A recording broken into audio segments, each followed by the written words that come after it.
देखिए जी, ऐसे तो हर साल बरसात आती थी। जुलाई और अगस्त में अच्छी बरसात पड़ने से लोगों की फसल भी अच्छी तो होती थी, लोगों के क्रॉप्स भी अच्छे होते थे। पर इस बार हमें लगा कि जो बारिश इन मौसम में या इन महीनों में होनी चाहिए थी वो दिसंबर के महीने से शुरू हुई। जनवरी, फरवरी, मार्च, अप्रैल तक वो बारिश निरंतर चली रही और इतना पानी ज़मीन में हो गया कि वो उसको पचा नहीं पाई। अब जितना भूमि को चाहिए था वो तो उसने भूमि ने ले लिया, पर जो एक्स्ट्रा वाटर था वो कहीं ना कहीं बाहर बह के निकला, जिसकी वजह से ये त्रासदी हुई। इसके कई कारण हैं। चाहे आप सड़कें बना रहे हैं, आप उसमें नाली नहीं छोड़ रहे पानी के लिए, वो सारी ब्लॉक पड़ी है, तो पानी जब ओवरफ्लो करेगा तो सड़क पे ही बहेगा। सड़क से बहेगा तो डंगे गिरेंगे, डंगे गिरेंगे तो नीचे जो बस्ती है, जो जहाँ गांव में लोग रहते हैं, उसका नुकसान होगा। तो इसी तरह से इस बार की जो तस्वीर उभर कर सामने आई है वो यही है कि हिमाचल प्रदेश में जगह जगह जो ये त्रासदी हुई है, हर एक कोने को इसने हिट किया है। नेशनल हाईवेज टूट के बह के चले गए हैं, जो कभी सोच नहीं सकता था आदमी कि इतना अच्छा नेशनल हाईवे का काम हुआ था, 4 लेन हुआ था और उसमें भी बहुत नुकसान हुआ। मैं समझती हूँ कि ये 4 लेन का जो इन्होंने काम किया है, पहाड़ में एक स्लांट होता है, एक स्लांट होना चाहिए, एक सर्टन डिग्री में वो पहाड़ कटना चाहिए, बट उन्होंने इस बात को अनदेखा किया और एक 90 डिग्री के एंगल में वो सारे पहाड़ काट दिए। अब जब बारिश आएगी वो पानी कहीं ना कहीं तो नुकसान करेगा।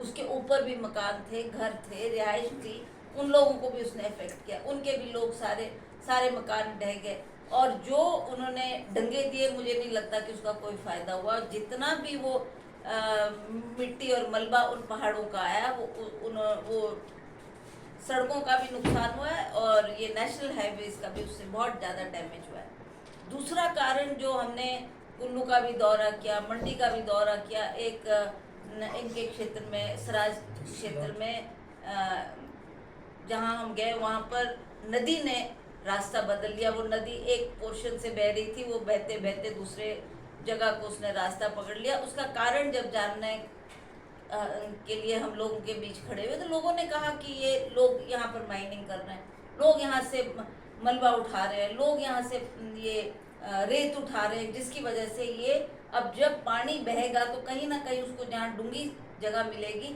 जहाँ खाली जगह मिलेगी, वो पानी वहाँ पर आएगा। तो इसी तरह से उसने अपना रास्ता बदला और सड़क के साथ साथ का जो पोर्शन खाली हो गया था उसमें उसने डैमेज किया। और नेशनल हाईवे आप देख सकते हैं कि किस तरीके से हमारे क्षतिग्रस्त हुए। मैं मीडिया के माध्यम से आदरणीय प्रधानमंत्री जी से ये आग्रह करती हूँ कि प्रधानमंत्री जी, आप इलेक्शन के वक्त में भी आए, आप मंडी भी आए, आप कुल्लू भी आए, आप शिमला भी आए और हर मीटिंग में आपने जनसभा के सामने ये कहा कि हम हिमाचल प्रदेश को अपना दूसरा घर मानते हैं। हिमाचल प्रदेश की उन्होंने भौगोलिक स्थिति का परिचय दिया, कितने सुंदर पहाड़ है, इतनी सुंदर बस्तियां हैं, इतना सुंदर हिमाचल प्रदेश है। यहाँ के व्यंजनों की इन्होंने तारीफ की, चाहे सेपू बड़ी की बात की, चाहे बदाना की बात की, और फिर अंत में ये कहा कि दूसरा हिमाचल प्रदेश मेरा दूसरा घर है।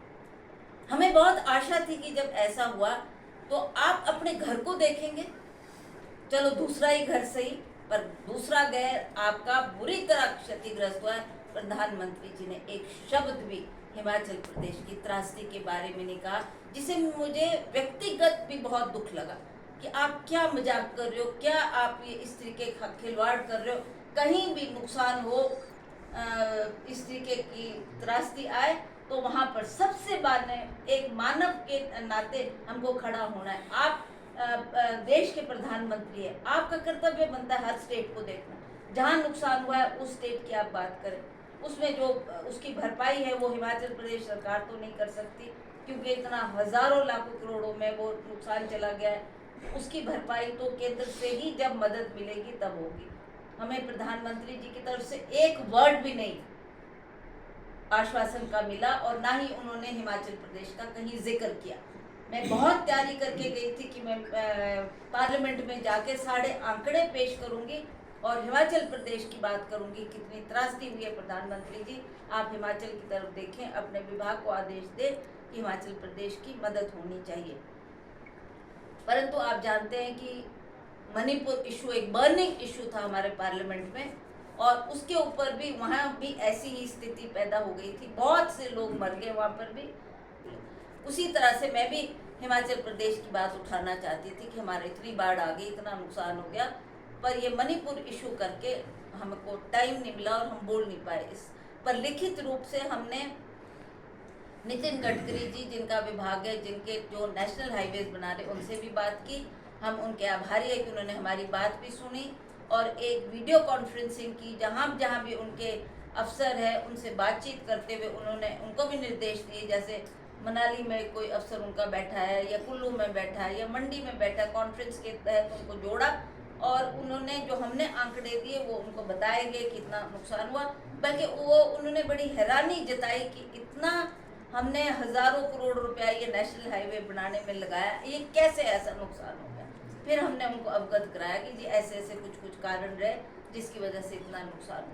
प्रधानमंत्री सड़क योजना के मंत्री थे, उनसे भी हमने आग्रह किया कि आपने इतना पैसा हिमाचल को देना है, वो तुरंत उसको दिया जाए ताकि हम उस पैसे को लगाएं और ये जो छोटी मोटी सड़कें हैं जो प्रधानमंत्री सड़क योजना के तहत बननी है उसमें वो राहत का काम करेगी। उनके भी हम आभारी हैं कि उन्होंने भी वो पैसा दिया और उससे वो काम शुरू हुआ है जो जिसकी हमें उनसे अपेक्षा थी। ऐसी बातें थी और मैंने उस वक्त भी हिमाचल प्रदेश का जब ये बाढ़ आई थी तो कुल्लू का दौरा भी किया, मंडी का दौरा भी किया और उन क्षेत्रों को हमने टच किया जो जहाँ सबसे ज़्यादा इसका